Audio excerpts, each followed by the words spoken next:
cette année, on a mis en place donc, une librairie éphémère notamment, avec la vente de livres neufs que vous pouvez trouver donc, à Douala et Yaoundé pendant toute cette semaine, tous les jours.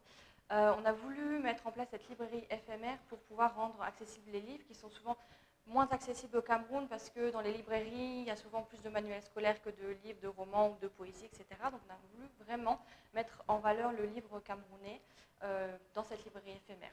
On a également mis en place une vente de livres au kilo avec les livres de la médiathèque que nous, on appelle ça désherbés dans le métier, que nous, on a sorti de notre collection pour pouvoir, encore une fois, rendre le livre accessible au plus grand nombre. Moi j'ai récupéré les livres que les gens ne voulaient pas en fait. Autrement que ça m'intéresse. Bon, moi je trouvais les super livres et bon, on est en train d'essayer d'échanger pour voir ce qu'on peut partager en fait. Mais ça c'est mon coup de cœur. Triste. Parce que je suis arrivée à 11h10 et il n'y avait plus de livres sur la table, genre en 10 minutes. Ils se sont accaparés tous les livres. C'est vrai que bon, il restait quelques livres là, mais c'était plus pour enfants. Maintenant il y a un deuxième carton sur la table, j'ai espoir que ce soit pour aujourd'hui. Sinon, il reste les livres que les gens vont laisser à la posée.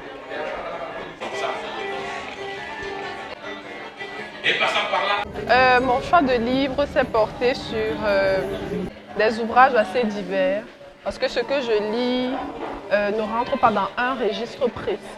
J'aime bien explorer plusieurs champs littéraires, un peu comme lorsque j'écoute de la musique. Je n'écoute pas qu'un seul registre. J'aime bien avoir une vue d'ensemble sur tout ce qui se fait. Donc les livres que j'ai choisis tournent autour de la philosophie, de la littérature du Sahel. Parce que lorsque j'ai lu Mounial de Jaïli Amal, j'ai bien aimé le style et découvrir ce qui se passait du côté du Sahel. Et j'ai aussi aimé cette couverture.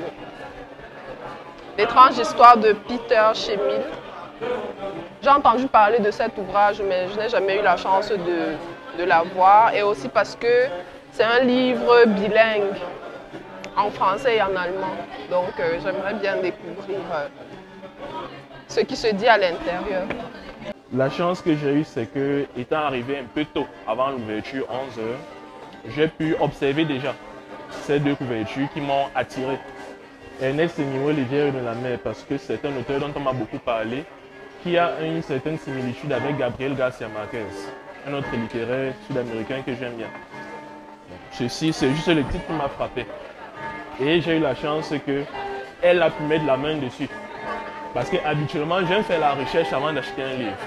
Or, ici, l'urgence a fait que je les sélectionne un peu sur le coup. Je suis surtout venue pour les livres pour enfants.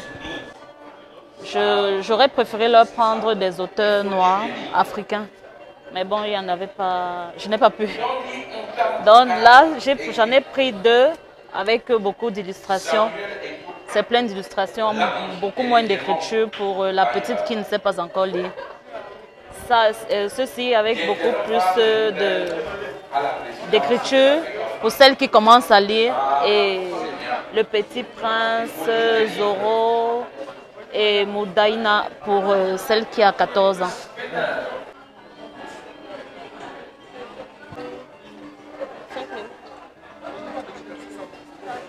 Là, ce sont les livres pour soutenir l'association Reading Classroom.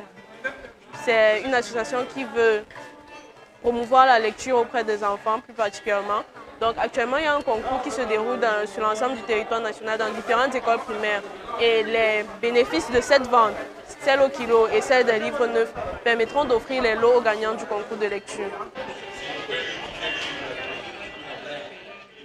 Donc cette vente au kilo a eu lieu également tous les jours sur le site de Douala et de Yaoundé.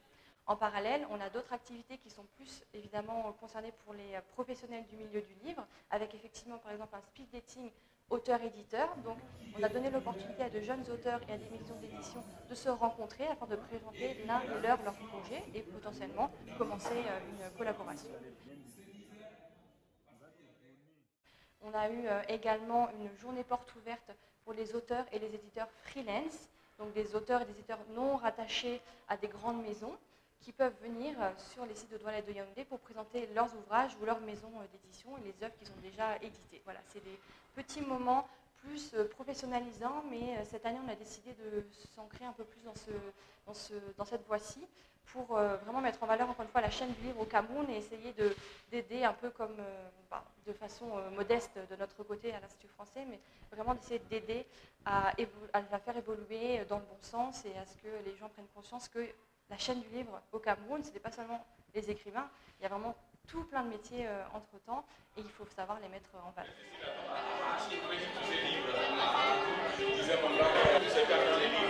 Tout se cache aussi dans les livres et tout pouvait se retrouver dans les livres. Ah, si je pouvais lire ces livres.